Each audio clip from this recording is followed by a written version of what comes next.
c'est bon. alors maître El Hadji Diouf yaa ngi woon si biir salle d'audience bi jot nañu gis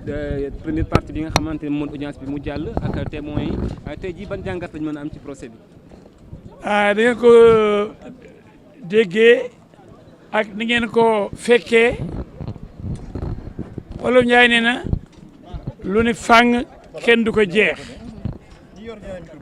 tey ñi seetaan procès bi yëpp dañoo jommi dañoo ree dañoo xaqtaay bu ñu commencé par outrage ñoom ñi ñëw ñëpp ku ñëw ni vraiment Bougane yëkkatiwul benn kàddu bu tegginewul saagawul xastewul deful dara luy niroog tooñ amul kenn ku mu tooñ tamit du capitaine du adjudant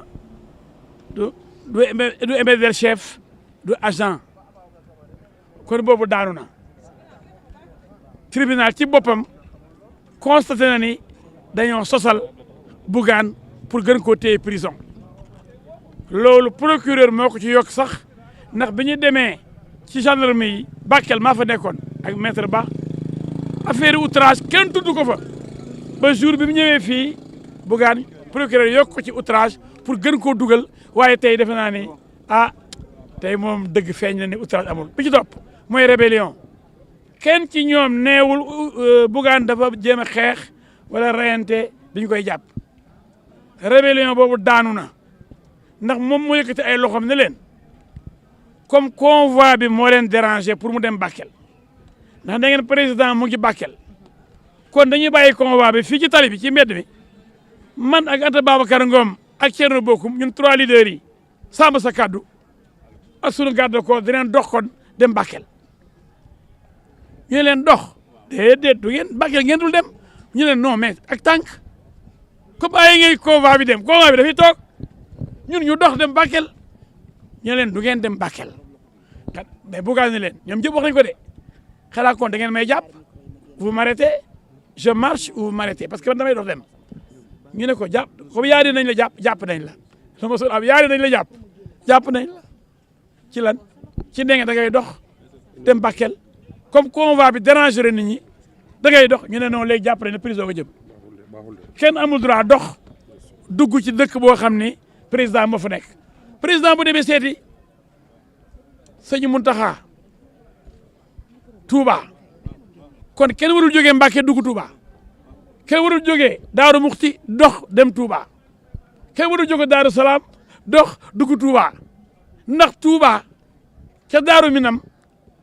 xalif bi bu ngi recevoir président de la République waaw waxi dof yooyu kañ la am ci réew mu bëgg a dof waaw Sénégal kañ la dof président bu nekkee ci dëkk ñett leader di dox ñu ne non dox dugg ci dëkk boobu président mu ngi bi dëkk ba du ngeen dox dugg ci dëkk boobu Sénégalais yéen jommiwu leen tey question yi bu ñu koy posé gars yi dañoo rus ñoom ñu doon posé question yi soi-disant ay gendarme ñu leen ak capitaine ordre la jot ngir mu arrêté Bougane convoi bi mu arrêté convoi bi waaw mais convoi bi la war a arrêté mais pas dox ñi dox convoi bi moom arrêté nañ ko amul refus d'obtempérer arrêté nañ ko mooy 3e infraction bi convoi bi forcé wul baare ay barrage dafa droité ni leen comme sunu convoi bii jekk ba dee war a dem dimbale ji néew doole yi ñi ñàkk lépp ñu ndox bi dugg seen kër ba nangu seen kër yi comme ay ngeen ñu convoi bi dem xëy na convoi bi ni mu jekkee oto yi ni ñu rafetee ni ñu àndee jaagar yi dugg ci dëkk bi xëy na fekk fay oto yu ànd ak président Maguette Koubidas xëy na loolu moo leen metti ñu ne non surtout que ñoom indiwuñ benn ndimbal fa ñuy jëm ñu ne déedéet du ngeen dugg ñu ne waa kon convoi bi na toog ñun ñu dox ci dox boobu nag ñu ne leen amu leen droit dox loolu infraction la prison Bougane li ko waral mooy damay dox dem Bakel ñu ne ko doo dox soo dugg Bakel dang dul dox marche du am mais li gën a garaaw mooy Bougane bi nga àndoon ak yeneen ñaari leader Thierno Bocoum ak Anta Babacar Ngom mais moom lañ ci seppi parce que moom dafa sonal gaañi nag moom mooy déranger pourtant Mbour Thierno Bocoum dana ma day dox Anta Babacar yi day dox ñuy avancé ñu leen niip Bougane téye loxo yi di ko da ngeen may jàpp parce que man damay dox dem de ñeeni dañuy dox de waaye benn Bougane lañ seppi ti Bougane gaare nañ convoi bi bàyyi ko ci mbedd mi nar a dox ñu ne ko dox boobu nag la ñuy bañ parce que président bu nekkee Diourbel wala mu nekk Thiès wala mu nekk Mbour kenn du dox dugg Mbour kenn du dox dugg Thiès kenn du dox dugg Touba wala Tivaouane boo président nekkee ci sëñ Babacar sëñ Mbaye Sy Mansour mais yéen ku jógee Saint-Louis da ngay taxaw amoo droit dox dugg Tivaouane ku jógee mais tey am nga yaakaar ne procès bi tey fi lay yem dinañ ko bàyyi mu dem ñibbi. ah bu fekkee ni kay amuñ intention téye ko prison ndax li fi nekk nii de wala ne Bougane du bandi jaayul drogue rayul nit mbëkkul benn gendarme saagawul benn gendarme bañ ne ko toogal dafa oto yi wàcc ba wàcc liñ ko téye daal mooy damay dox dem Bakel ku la wax leneen day wax lu ko neex damay dox bu ngeen ma arrêté ma bàyyi fi convoi bi dox ñu ne ko doo dox kon yaa ngi prison loolu nag tey buñ ko bàyyiwul nga xam ne am na leneen loolu ci làqu buñ bàyyiwul tey Bougane Sénégal yëpp maa ngi leen xam leen ni kon dafa am lu ci làqu xëy na li ko tere def campagne ba léegi li tax ñu téye ko def teguñu ko fenn kon mooy continuer kon xanaa loolu rus nañ ko def tribunal bi ma gis ñi ñu déglu gëwuma ni dina def ëllëg lu ñu di xeebee. d'accord ñëpp a gis ni mu demee. à votre avis maître à votre avis lan moo nekkoon état d'esprit bi nga jàkkaarloo moom nu mu meloon devant la barre. Bougane gisoo ko muy jongle gisoo ko mu mel ni champion d'Afrique gisoo ko muy toj affaire yi leer du dugal ay but du dugal ba gars yi jaaxle procureur jaaxle ñëpp jaaxle gars yi dañuy wax bu ñu xool di waa kii lu ñu ko indee fii sa waay tooñ nañ ko de kii lu ñuy def fii place bandi yi ñu naan ëndandoog moom muy tëdd ci lali bandi yeeg néegu bandi yi kii bandi la kii di dimbale ñu sonn indi ay ndimbal lii la mérité damay dimbale waa Bakel yi sonn lii la mérité yéen waa Sénégal ku waxul dëgg wax ca des yàlla nañu yàlla musal ci dul dëgg yàlla nañu yàlla dimbale ba tribunal bi yàlla leeral xelam teg ko ci siraatal mustaqima bu attee dëgg ndax loo atte fii dëgg ko attewaat ëllëg cey yàlla am na de ëllëg dañ ko sóoraale gars yi tooñ baaxul tooñ baaxul. En français, résumé en français, monsieur Maître Diouf. Ce qu'on peut vous dire, c'est que vous avez constaté vous-même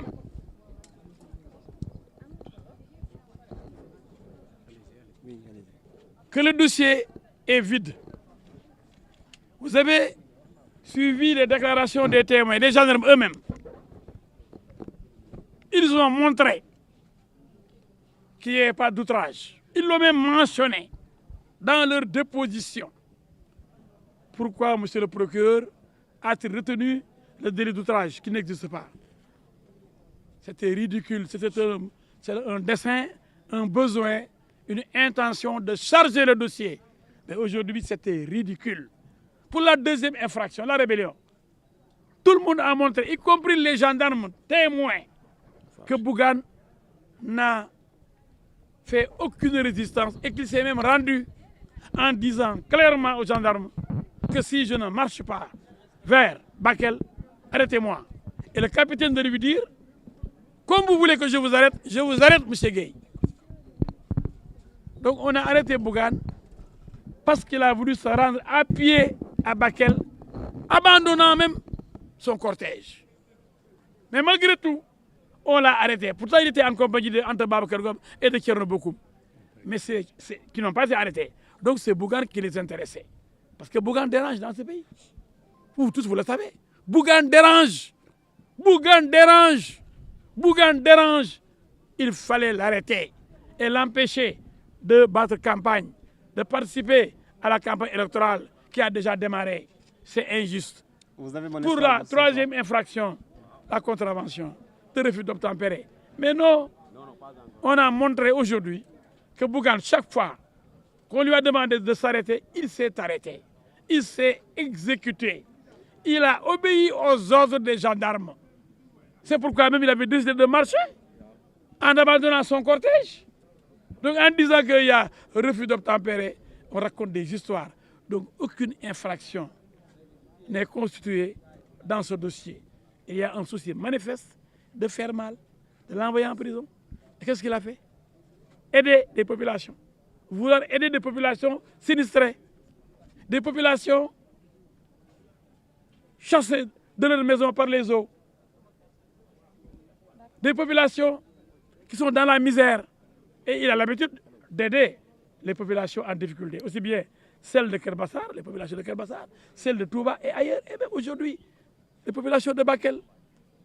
Et ça dérange que les autres ne font rien. Et ayant tous les moyens, ayant le pouvoir, ne font rien. Lui, il fait. Mais ça frappe la conscience de ceux-là qui n'ont rien fait,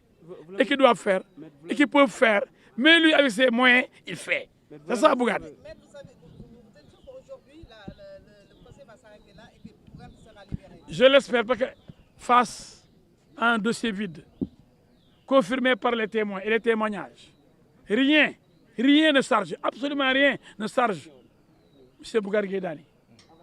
Tout est pour sa relaxe pure et simple. Comment peut-on le retenir encore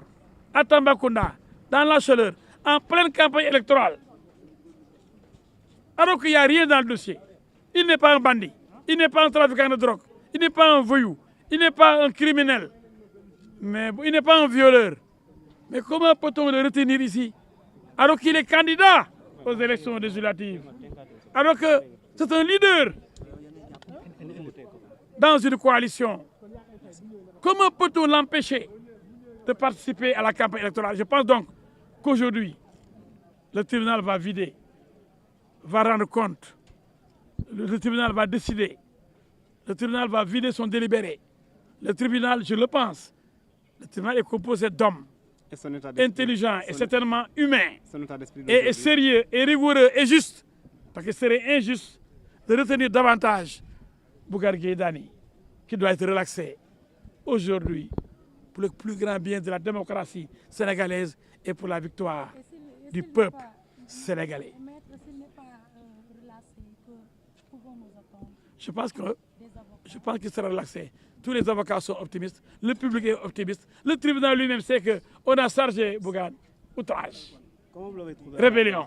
refus d'obtempérer, un communiqué mensonger de la gendarmerie qui dit qu'on a demandé à Bougane de laisser passer le cortège du président alors que ce n'est même pas la même route. Ce qui est faux. Le président devait venir par les airs et ceux qui devaient l'accueillir devaient venir de Tambacounda vers Kidira. Et Bougane est parti de Ourossogui vers Bakel. C'est deux routes distinctes. Vraiment, c'est ridicule de retenir Bougane, de l'arrêter et plus grave encore, de l'emprisonner. C'est vraiment injuste. Ah oui, Bougane est en forme. Il ne mange pas depuis plusieurs jours, mais il me dit je bois, je dis Bougane tu vas mourir. Il me dit non, vous m'avez vu, en grande forme, parce que j'ai la foi dans la dignité et je veux me tester moi-même pour savoir jusqu'où va ma résistance et ma résilience. Cet homme est un modèle de courage, de dignité, de persévérance dans l'effort,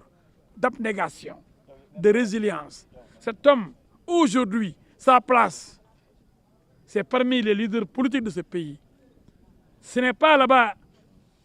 à la prison de Tambacounda, où dorment des criminels de toutes sortes, des bandits, des voleurs, des escrocs. Nous sommes optimistes. Merci beaucoup. Merci. Que la victoire est au bout de l'effort aujourd'hui. Et nous allons gagner, Inch'Allah. Et je le pense. si kooku mu nekkoon ki nga moo di maître El Hadj Diouf dégg nañu ay kàddoom bu baax a baax donc mu nekk koo xam ne xamee nañ ko baax a baax taxawaayam ñu xam taxawaay bu baax a baax a baax a baax li nga xam ne noonu lay def ci politique u Sénégal mais aussi tamit donc xam naa après cette pause dinañ ñëwaat pour mën leen indilaat leneen yeneen i mbir par rapport ak li nga xam ne moo fi jot a xew tey donc merci beaucoup à vous les internautes bu leen quitter bu leen sori parce que dañuy marquer une petite pause dégg nga li nga xam loolu la Bougane Gueye Dany wax donc ci kanam tuuti incha allah dinañ ñëwaat d'ici 16h pour yeggal li nga xam moo di procès bi ginnaaw bu ñu ko déglu ay témoins am dégg nañ bu baax a baax li nga xam loolu la jot a yëkkati ci ay kaddu donc ñu marquer une petite pause daal di tàmbaliwaat li nga xam moo di liggéey bi.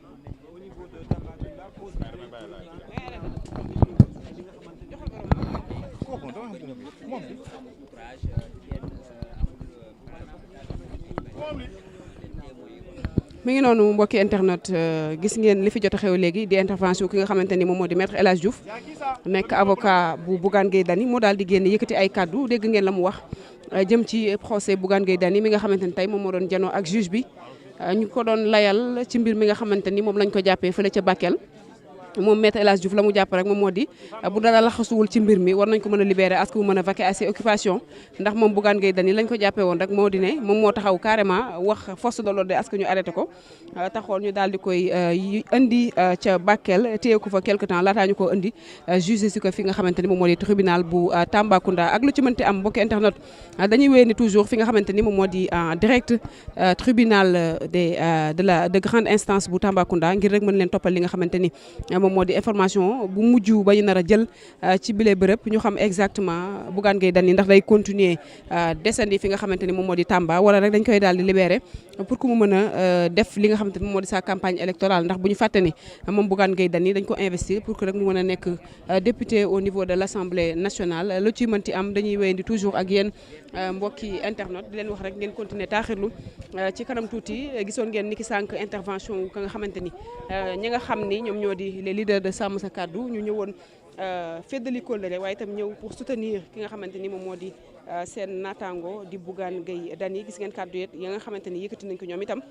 tey mu waroon leen fekk sur le terrain pour que ñu mën a continuer wéyal seen campagne électorale malheureusement ñu daal di koy dagg pour rek mën a continuer si def li nga xamante ni moom moo di jàppale si seen leader di Bougane Gueye Dany dégg ngeen itam Barthélémy Diaz kaddu yi mu yëkkati di xamle ne moom Bougane Gueye Dany absent bu présent la fi nga xamante ni moom moo di si campagne électorale te ñu ngi espérer bu baax